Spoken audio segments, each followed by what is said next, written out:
জনজাতিদের যে সমাজপতিরা, আমাদের সরকার আসার পর 2018 পর থেকে আমরা 2000 টাকা করে দিচ্ছিলাম।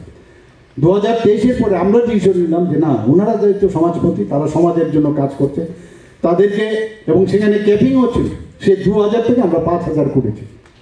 এবং শুধু তাই নয়, সেই 5000 যে ক্যাপিং, অনেকে আছে সমাজপতিরা ওটা রোটেশন বেসিসে আসে, অনেকে আছে কেউ সরকারি চাকরি করছে বা রিটায়ারমেন্টে আছে, তো রিটায়ার করলে তাদেরকে দেওয়া হতো না। তো আমি যখন জিজ্ঞেস করলাম ক্যাবিনেটে, চিফ সেক্রেটারি মহোদয়কে আমি জিজ্ঞেস করলাম যে কতজন আমাদের এরকম যদি উঠিয়ে দিই কত, তো বললে যে আমাদের 19টি জাতিগোষ্ঠী আছে, কিন্তু দেখা যায় সেখানে 14, আগে 10 পেত, 13-14 পাবে, তো বাকিরা কেন পাবে না? তো বলছে না, ওনাদের যে সমাজ গঠনের যে প্রক্রিয়া, সেভাবে সমাজ ব্যবস্থাই নেই। তো আমি বললাম ওনাদেরকেও, যারা হবে ওনাদের তো লিডার একজন থাকবেন, তাদেরকেও দেবো।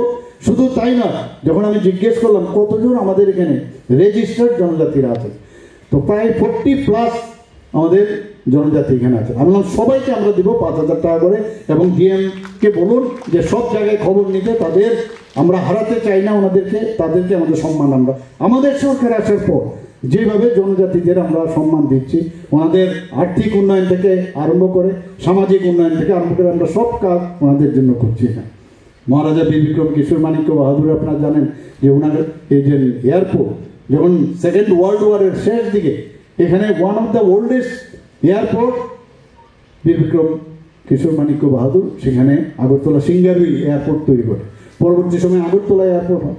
সেটাকে ওনাকে সম্মান দেওয়ার জন্যই ভারতীয় জনতা পার্টি, এই মহারাজাদের কিভাবে সম্মান দিতে হয় একমাত্র ভারতীয় জনতা পার্টি সেটা দেখিয়েছেন। মাননীয় প্রধানমন্ত্রীজি সেটা দেখিয়েছেন। মাননীয় প্রধানমন্ত্রীজি শুধু তাই নয়, আরেকটা জিনিস যেটা করলেন, ত্রিপুরার মতো একটা ছোট জায়গা, সেখান থেকে একজন রাজ পরিবারের একজন সন্তানকে, সুসন্তানকে উনি তেলেঙ্গানার মতো একটা বড় রাজ্যে রাজ্যপাল বানিয়েছেন। সেটা একমাত্র সম্ভব ভারতীয় জনতা পার্টির নেতৃত্বাধীন সরকারের পক্ষে। এখানে 2019-এর পর থেকে আমরা দেখেছি প্রায় 2024 পর্যন্ত